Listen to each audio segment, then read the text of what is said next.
Hello and welcome to Views on News. I am Jawad Tehami. Pakistan's Special Representative on Afghanistan, Ambassador Asif Durrani says, let me quote him, after the Ukraine war and Palestinian genocide, the priorities of international players changed. It can push back Afghanistan to pre-9/11 conditions, which in fact then can give birth to 9/11. For Pakistan, peace in Afghanistan is welcome, but at the same time, our complaint is that their peace has become a problem for us because of the banned Tehrik-e-Taliban Pakistan, which has been designated recently by the Pakistani authorities as Fitna al-Khawarij. We know for a fact, since 15th of August 2021, when the Afghan Taliban took over Afghanistan after the international troops withdrawal, there has been a resurgence of terrorism here in Pakistan. Pakistani authorities have been repeatedly urging interim Afghan authorities to fulfill their international obligation not to allow the Afghan soil to be used by any terrorist group against any other country as per the Doha Peace Accord. But there has been a repeated pattern of denial on the part of the interim Afghan authorities that the banned Tehrik-e-Taliban Pakistan is not present on the Afghan soil.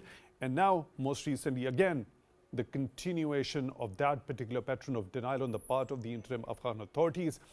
Afghan de facto authorities spokesman Zabiullah Mujahid has once again said that banned Tehrik-e-Taliban Pakistan is Pakistan's internal matter. However, at the same time, he has offered mediation between the banned Tehrik-e-Taliban Pakistan, Fitna al-Khawarij and the Pakistani authorities. We also know for a fact just a couple of days before that the interim Afghan authorities celebrated 3 years of their so-called victory against the international troops back in 2021. We'll be taking the analysis regarding as to these important statements which have come forth by Pakistan's Special Representative on Afghanistan, Mr. Ambassador Durrani, and also these statements by interim Afghan authority spokesperson Zabiullah Mujahid. Let me quickly bring in the studio. We are honored to be joined by Dr.Fida Bazai, he is Afghan affairs expert.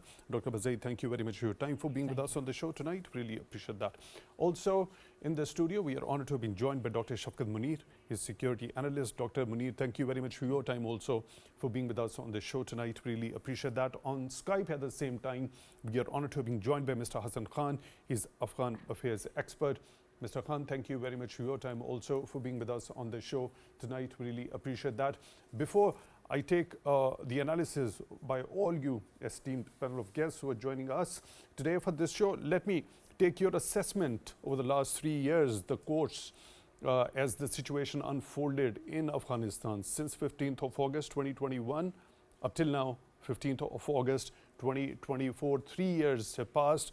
Dr. Bazai, what's your assessment how the situation has been over these 3 years in Afghanistan? Okay, what we can see is the 3 years highlight. There is rise in regional violence. We can see again the rise of terrorism in Pakistan from TTP, and there is unfortunately a reversal of freedom. We cannot see the same level of freedom that was enjoyed by people in Afghanistan before, like by minorities, by women, by girls.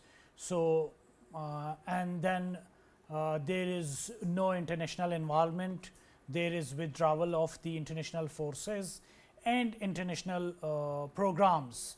We have seen that there has a fundamental shift in the transfer of development fund from Afghanistan and region, and we can relatively see on the positive side there is relatively less violence in Afghanistan, but overall picture is a very dangerous picture. We cannot see that it as it was expected that it would be bringing some kind of peace to the region, but unfortunately that is not happening. We can see that the pattern of Taliban that was there in Afghanistan has been started replicating here in Pakistan, and it will be spilling over to all other regional countries as well. So it is not only the ideology of extremism that will be spreading in the region, it is the ideology of violence that will be spreading. it is the ideology of weapons that will be spreading, it is the ideology of oppression that will be spreading. So it is the entire, there is a wave of radicalism, there is a wave of fundamentalism that is basically becoming a far greater threat to the entire region, which would ultimately be damaging the peace of the entire world. That is what happened in 9/11. Exactly. Dr. Munir, what's your understanding? How do you look how Afghanistan has been in the last 3 years under the Afghan Taliban rule, which at that particular time were being seen at that particular moment when they were taking over the Afghan presidential palace so swiftly without much of the resistance from the Afghan National Security Forces of that time, how they've actually governed the country after that takeover? I think these 3 years should be seen in the context of the attitude of international community and the Taliban regime inside Afghanistan. If you look at the international forum, the attitude of the international community has not been that much responsible, if you so to speak, because they abandoned them. They abandoned like it was not a burning point, whereas it was. And it was alarmed at that time also that if you will not take care of it, this will resurge and re-emerge, and that is happening there. Inside Afghanistan, Taliban are not homogeneous group. They are different kind of thing, but they have having a management of biconfusion. Biconfusion in the sense that those who could be their opponents and those who could have had fight with them, they have aligned with them, and most probably the most of them influential are the TTP. The TTP element, as is my opinion, that they are the guard and eyes and ears of the Taliban regime, and that's why now just you quoted the statement from the spokesman of Taliban that they don't have any problem with them, or they say that it's our internal issue, Pakistan's internal affair. How come this would be a Pakistan's internal affair, whereas they are operating from the Afghan soil? So that's why they are protecting them. Both are protecting each other's interest. Secondly, inside Afghanistan, the situation of human rights is bad. Now there have been a lot of millions of dollars in aid were given to various organizations. That aid could not be properly spent on the issues. Women rights are there, girls issues we have seen lot of time in the reports coming up. So the human rights situation is very bad. Dr. Munir, I seek your part of holding you for a moment over here. When you, in this very particular take, you've already talked of the international community abandoning the Afghanistan as a country after that particular international troops withdrawal. At the same time, you've talked about millions of dollars in aid which have been given. That's very interesting. So if millions of dollars in aid have been given to Afghanistan, how has the international community abandoned Afghanistan then? Abandoned in the sense that they were not having any diplomatic relation with the government, but through various development organizations, a couple of big organizations, those who are working development work, say you can say the NGOs, big NGOs in Afghanistan, through them the aid was distributed, and now there are reports that that aid was also embezzled, and there were some kind of relationship between these NGOs and some of the Taliban so commanders. there are certain points that you've already talked about when we talk about the attitude of the international community and then the attitude of the Afghan Taliban. I'll take your analysis as to whose duty and responsibility was it to better look into the affairs of Afghanistan after 2 decades of continuous war and the dire humanitarian and economic crisis Afghan people were faced with. Let me bring in Mr. Hassan Khan into the discussion. Mr. Hassan Khan, when we take a look back since 15th of August 2021 up till now 15th of August 2024, how do you think Afghan Taliban have governed Afghanistan?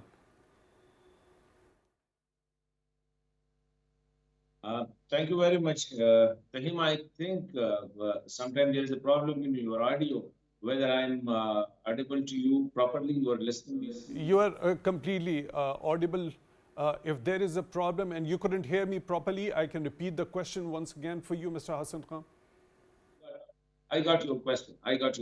Yes. I think when you look at the last 3 years, so I think it is a story of, I'm talking about Afghanistan, internal Afghanistan, when it was taken over by the Taliban militia. Now it's calling itself the Islamic Emirates of Afghanistan. I think it is a story of successes and of failures. It's not that Taliban's completely failed to manage the affairs, and it's not that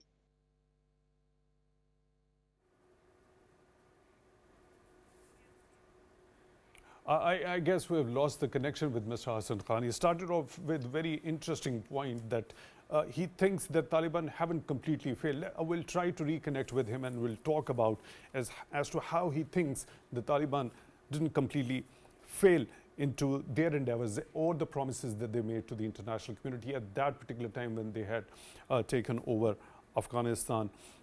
Now, Dr. Bazai, when we talk about less violence in Afghanistan, you already talked about. Okay, so I'll come back to you, Dr. Bazai. We are once again joined by Mr. Hassan Khan. Mr. Hassan Khan, please go ahead. You think that the Taliban, the Afghan Taliban, didn't fail completely? I was just talking that the successes, the reduction in violence, establishment of a strong central government. Previously, whether it was the President Karzai regime, whether it was the President Ashraf Ghani regime, so there were in pockets strong warlords were still reigning in, and they were having a lot of influence on the administration. Sometimes they refused the instructions from the center, especially disobeying the president. But for the first time in Afghanistan, we see that there is a strong central government, a strong central administration, which is being strongly controlled from the center. And no doubt, Afghanistan was endemic corruption.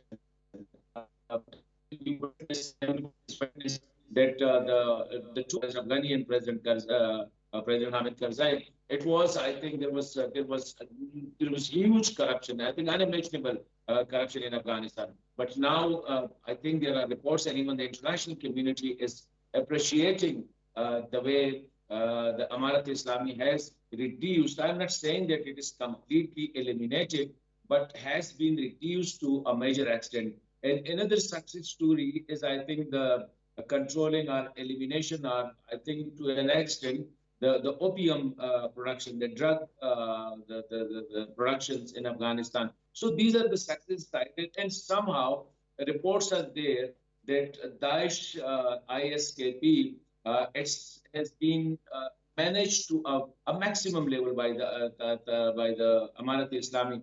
But on the other side, if you see, as I said in my first statement, that Afghanistan is still considered to be posing a threat to the regional peace. The reason is that certain terror syndicates are still in Afghanistan, particularly if you look at the TTP. TTP is, at the moment, it is a serious threat to the peace in Afghanistan. The TTP leadership is in Afghanistan. And another, I think, for Pakistan, a matter of concern is that how we look at the TTP. Afghan Talibans are not looking at the TTP from that angle. TTP for them, for Afghan Taliban, TTP is not a terror organization. It is not a terror network. For them, they considered them what we call it friends in the bad days. They see the TTP was supporting them when they were fighting against the international troops.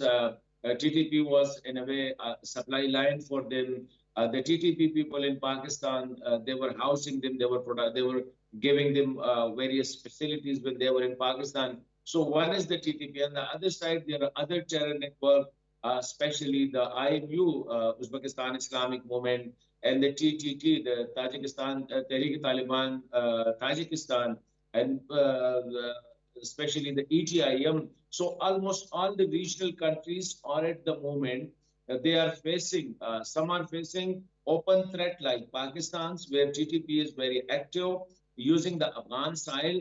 But on the other side, Chinese have the concern over EGIM. Uzbekistan has the concern over IMU. Tajikistan has a concern, and Islamic Party, Turkmenistan Islamic Party, they have a concern, and especially, the ISKP mostly it is targeting the Shias, sects of the followers of Shia sect. So at the moment, all the six neighbors are facing one way or the other way threats from Afghanistan and threats emanating from Afghanistan. In other failures. From Afghanistan, Mr. Khan, you already talked about the ISKP. We also have seen certain reports released by the United Nations and its subsidiary organs highlighting how bigger a threat ISKP actually poses to the regional stability, and that could also go beyond a region. Now, Pakistan's special representative on Afghanistan, Mr. Ambassador Durrani, has also talked about, let me quote him, that my worry is that ISKP is gaining ground in Afghanistan, and that should be a source of concern for everyone in the region and beyond because of their actions in Iran, their actions in Moscow, also many operations in Pakistan. And if that can happen here, it can happen elsewhere also. So these concerns by the United Nations, also by Pakistan's permanent the special representative to Afghanistan, Mr. Ambassador Durrani, you already talked of certain successes under the Taliban rule. And one of those successes that you mentioned was that ISKP was managed well by the Afghan Taliban. If they had managed the ISKP well, these concerns wouldn't have been there at the very first place. Your understanding, sir? Yeah, I think this is yes. I've seen these reports, and I have been the statement of Mr. Durrani. I think it is. I said to, if you look at the influence of ISKP within Afghanistan, previously it was very much I think entrenched, particularly in Kunar, in Nangarhar, in these areas, especially in the southeast of Afghanistan. It was up to the Nuristan, the Daesh and ISKP. It was very influential. But nowadays, if you look at the attacks because ISKP mostly it was targeting the Afghan Taliban. And if you look at the recent statement of ISKP, they are mostly targeting the TTP also in their statement. The reason is that they are not getting what we call it inductions or recruitments, which ISKP was previously getting from the TTP or from the TTA, etc. There is a threat. I'm not saying that the threat has been completely eliminated. There is a threat. But within Afghanistan, if you look at the landscape, the terror landscape, so ISKP has been it's been reduced to a very small pockets in the what we call it in the valleys or in the mountains. But I'm not saying that it is eliminated. Then Al Qaeda is there. Al Qaeda no doubt it is in hibernation at the moment. Al Qaeda is not using the Afghan style at the moment to target the European interest or the American interest outside Afghanistan. But Al Qaeda is a very potent force. It is getting its personal trained. Even Al Qaeda is providing training and other planning facilities to the TTP also. So the threat is there, as I said. All the 6 neighbors of Afghanistan have threats from Afghanistan. As I said, the regional peace is still under threat, but it's the mixed story of successes and failure. What the need is. Your point.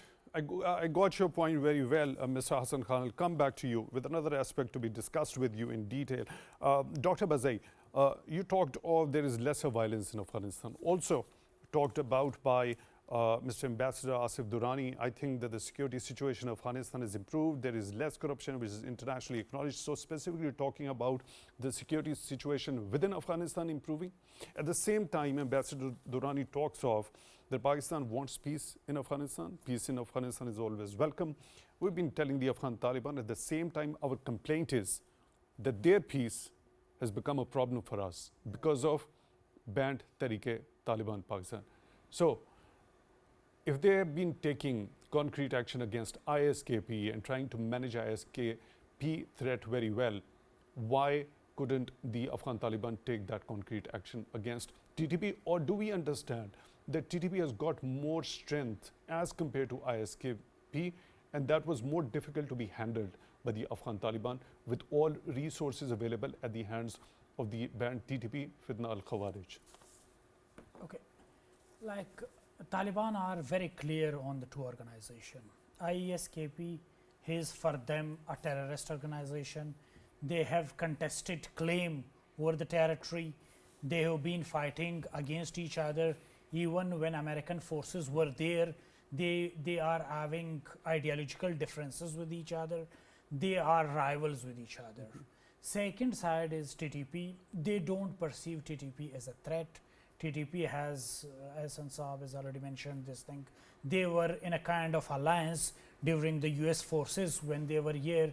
So definitely they don't see the TTP as they are looking at the IS. This is what Pakistan demand is, that they should not be differentiating between these two organizations, because they are equally posing. If IS is posing a threat to Pakistan and Afghanistan, both TTP is posing a threat of greater magnitude to Pakistan. So Pakistan is stressing upon Afghanistan to realize the threat of TTP to Pakistan's security.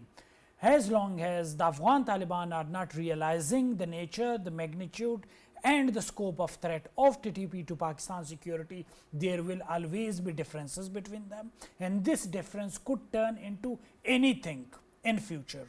So this paradox is there, that the peace in Afghanistan is not the peace in the region. So you talked of the paradox. Now there is an irony also. This particular statement by Zabiullah Mujahid, describing banned Taliban Pakistan once again as the internal matter of Pakistan, at the same time offering mediation. So if it's an internal matter, it's internal matter within the bounds of Pakistan. Why would Pakistan ask somebody from outside to come and mediate if it is the matter? So I mean, isn't there a clear-cut irony in this particular statement? I mean, if you're saying at one point that this is your internal matter, okay, your internal matter, but we are here to mediate. How come that happened? I mean, anybody who understand this region, understand this phenomena of terrorism and FATA and tribal area, he can fairly and squarely said that it is not an internal issue.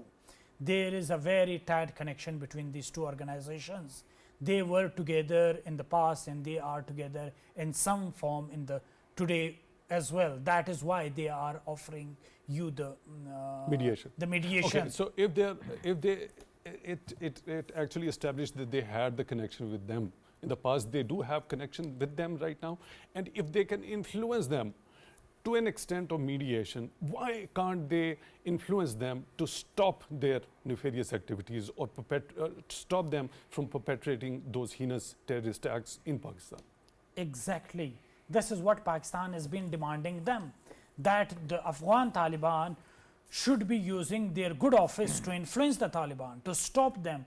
If they are not stopping them, it would ultimately be bringing a kind of war condition between Afghan Taliban and Pakistan if TTP is not stopped at some point. So this thing needs to be understood, that TTP is now becoming a far greater threat. It should be stopped. Otherwise, this threat from Afghanistan to Pakistan could one day become a threat to Afghanistan as well, as it was before 9/11 Okay, so in the kind of Al-Qaeda. A recent report by the United Nations Analytical Support and Sanctions Monitoring Team that was submitted to the United Nations Security Council talked of, and there was an earlier statement, report by the United Nations also, that TTP is the largest terrorist outfit that is operating from Afghanistan's soil. The report also talks about the strength of TTP fighters, around 6,000 to 6,500. So when the international report talks about it, there has been a concern that has been raised by the Afghan Taliban officials that where does the United Nations get that information from? it gets that information from the biased sources. So the presence of 6,000 to 6,500 fighters of Fitna al-Khawarij, that has been denied despite those international reports. So what's the way ahead despite these denials? I mean, Afghan Taliban are definitely denying their existence and their any kind of presence in Afghanistan. But it is now an established fact that TTP are residing in Afghanistan. They are getting various kind of support in Afghanistan. Their families are there, their leaderships are there, they are planning there.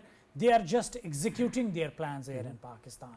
So this is now an established fact. No matter how strongly the Afghan Taliban are denying this thing, the entire world now believes this thing, that TTP is residing in Pakistan, and the solution of this problem now lies in Afghanistan. Right.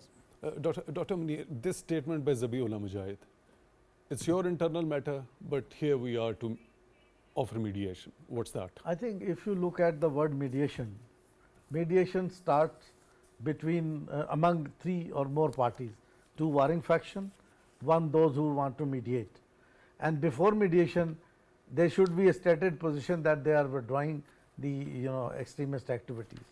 So first, if they are offering it mediation, they should stop them to interfere in Pakistan. Otherwise, mediation, there is no role of mediation.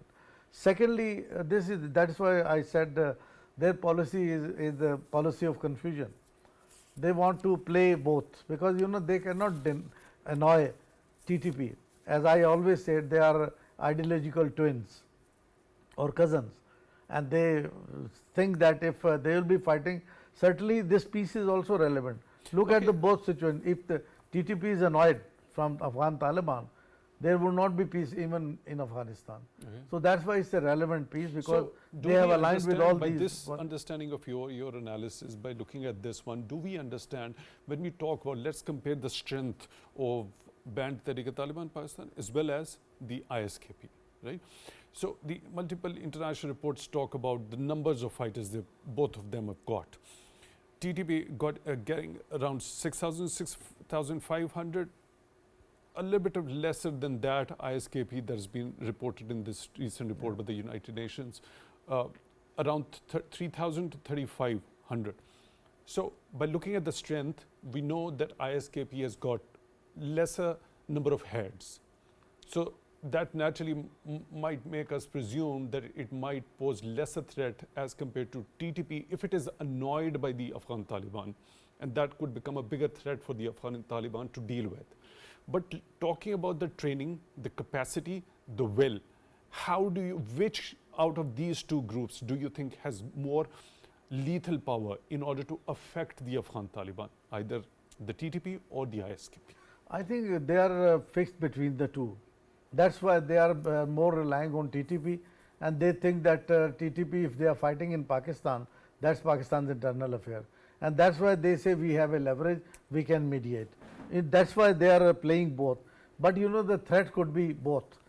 This could be the both, and IS also could be, that is already threat. So they want to weigh that at least a bigger power which has more weapons, more trained people, more strength. So that's why they want to take them alive, and not focusing on other side. Focusing, but major focus of allies is on TTP. So that's why they say we are not interested. It's an internal affairs. So that's why the security situation is that it's a regional security issue now. It's not just Afghanistan or Pakistan is impacted. As almost all the panelists here we agree that now there is a region is at threat, and that's why all the regional powers should take a stand, the security stand through SCO or other forum. They should come up, their leadership now have to take action. Ultimately, many of them have relation with Taliban in Afghanistan. That even I can name the China, they have their influence, Iran has influence, somehow other countries also have.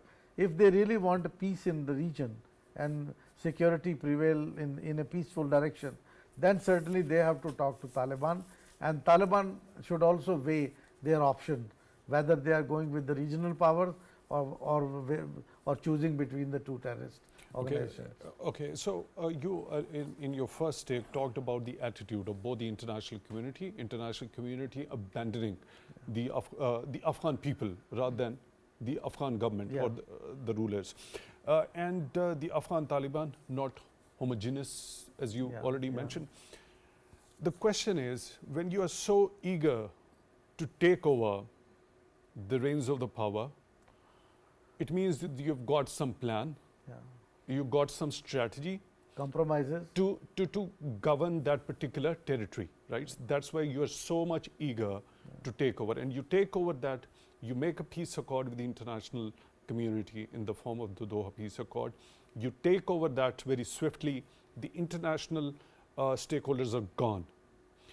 If they would have been interested to take more interest or to take more pain for Afghanistan, they wouldn't have left at the very first place. So isn't it naturally the responsibility of that power, which is so eager to take over the power and govern a certain territory? So wasn't it the responsibility of the Afghan Taliban, rather than their attitude should be analyzed rather than the international community's abandonment of Afghanistan? I think first responsibility is of the Taliban, because they are responsible to two audiences immediately. One is the local audience, second is the regional, then comes the international. Local audience means, it's not a government, not a government of wide range thoughts. It's just a typical, they have their own brand of Sharia, and if anybody comes under that, they are part of it, or they are certain allies. But they are not, it's not a broad based government. There are not other elements into that. That's why they are imposing their hard and harsh policies against women, against human rights and other areas. So that's why they are ruling it. And but when they were having this agreement signed to take over power, at that time they happened to be a little bit soft. They agreed to a broad based government, but later on they did not accept it. Northern Alliance, what happened? Now ultimately they have to have refuge either in the regional countries or they are in hiding. They are not in open. They are not part of the government. So that's why it is kind of a judgmental government of people of the one kind of ideology. That's why the problem will remain the same. It will not be, the peace may not be permanent. Maybe if you have some kinetical kind of action and you bring peace, of course your poppy growing is reduced, a little bit peace, changes are seen. But these changes are not structural changes.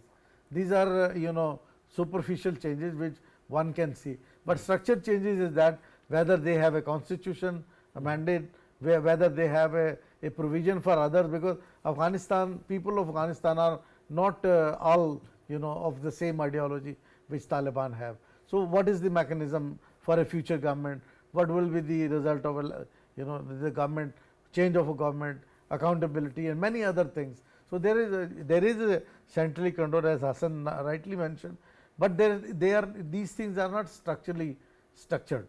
They are superficially or by order or by hook and crook, they are maintaining it, and that's why I say is a relevant piece at the moment. Right, Mr. Hassan Khan, this statement by Zabiullah Mujahid, TTP being Pakistan's internal matter, yet at the same time he offers mediation. How do you look at that?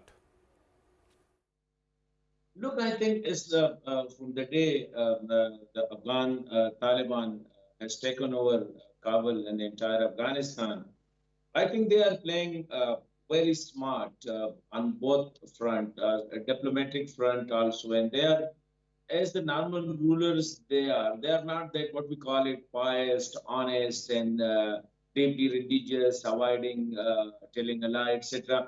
So their refusal of accepting the TTP being inside Afghanistan. So I think nobody except everybody understand, even the international community, even the Afghans, if you talk to them privately, they accept that yes, the TTP is there, but they are not publicly accepting it. They are using, I think we in Pakistan also, when we are talking about this Fitna al-Khawarij, what you call it, the TTP, I think it has its activities in Pakistan has two dimensions. One is the internal dimension and one is the external dimension. last, I think, year or more, we see that Pakistan is focused too much on its external dimension. Hardly, yes, there are kinetic operations, there are IBOs against the TTP, a lot of terrorists are getting killed, a lot of terror attacks are being, I think they are foiled, etc. However, the Pakistan's more diplomatic political focus is on its external side. So what Taliban are saying, when they say it is an internal issue of Pakistan, so they are taking cue from the Pakistanis analysts and the Pakistani security experts who themselves says the internal dimension of the security issue within Pakistan, that shall also be addressed. So that's one thing. On the other side, you know, once they have done this, what we call it, try to negotiate between the Pakistani government and the TTP, and they successfully gathered both the party at the Serena Hotel in Islamabad, in Kabul, but that failed.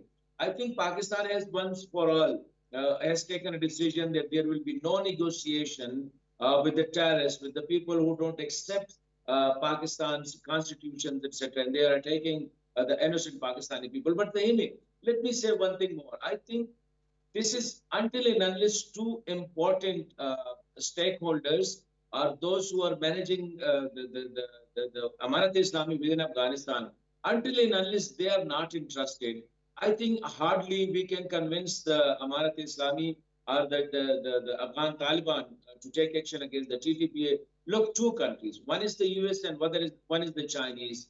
US is financing the Amarat-e-Islami or the Afghan Taliban till date. More than $19 billion have been pumped into Kabul, sent into Kabul in a cash form, etc. So US is sustaining the Taliban government. The only external source for Taliban Amarat-e-Islami is the United States of America. So until, and you know, United States of America is least. Unfortunately, we've lost the connection. You were talking about a very important point, the role and the responsibility of the United States of America when it comes to Afghan Taliban governing Afghanistan. Mr. Hassan will try to reconnect with you so that you can complete your thought regarding this particular thing. Very quickly, unfortunately, we're short of time. Dr. Bazai, now this is Mr. Hassan Khan had talked about the main two stakeholders when it comes to the United States of America as well as China. Now, there is a concern, actually a very serious alarm expressed by Mr. Ambassador Durrani of the possibility of Afghanistan going back to pre-9/11 conditions, and that subsequently could give birth to another similar sort of an incident. How big a threat of that particular incident of that scale is there if Afghan Taliban aren't able to control these terrorist outfits which are posing threat to the region? I mean, one of the questions that is coming time and again, it is the responsibility of international community. That what is the role of international community now to socialize and civilize the Afghan Taliban and bring them in the realm of international affairs where they start conducting their affairs in a way that respect the sovereignty and integrity of other nation as well. One of the reason that there are some criticism over the United States, that when the United States left Afghanistan all alone, there should have been some kind of engagement with the Taliban in any form to stop them from using violence. Mr. Hassan Khan is saying that they are sending in $19 billion have been sent already to the Afghan Taliban. So isn't that one manifestation of the engagement with the Afghan Taliban? $19 billion. I don't know. I have not seen this report that they are sending. What we have seen that international community at the moment, their engagement is just there for humanitarian purposes, right, where they are just avoiding that any humanitarian disaster does not take place in Afghanistan. So far, their engagement is for avoiding any disaster management in Afghanistan. I have not seen any report where they are engaging Taliban on any other scale to stop them from expanding. How likely is the threat of another 9/11 sort of an incident happening? I mean, what we call 9/11, On a if scale it, from 1 to 10. if it only happens in the United States or in Europe only, then it is 9/11, or if it is happening somewhere else, then it is 9/11. This is what it needed. Unfortunately, we are short of time. I'll have to end the show. Dr. Shafqat, your last closing comment. On a scale of 1 to 10, how bigger and likely a threat is there? At the moment, threat is to 5 to 6 level, but what the Ambassador Durrani has said, that alarms a lot. If you look at the pre 9/11 situation, all the terrorist groups were re-emerged like they are re-emerging They were now. gaining ground, and Yeah, similar they are sort having of the pattern is breeding being ground. And re-established there's no at the one or moment two, there under the are Afghan many, Taliban rule. yeah. Dr. Shafqat Munir, senior security analyst, thank you very much for joining us in the studio. Dr.Fida Bazai, Afghan affairs expert, thank you very much for your time also for being with us on the show. On Skype, we were joined by Mr. Hassan Khan. He's Afghan affairs expert. Mr. Hassan Khan, thank you very much for your time. Unfortunately, because of the distortion, you couldn't complete your thought, but I'll have to end the show right now. Thank you very much for being with us. Till the next episode, viewers, take good care of yourselves.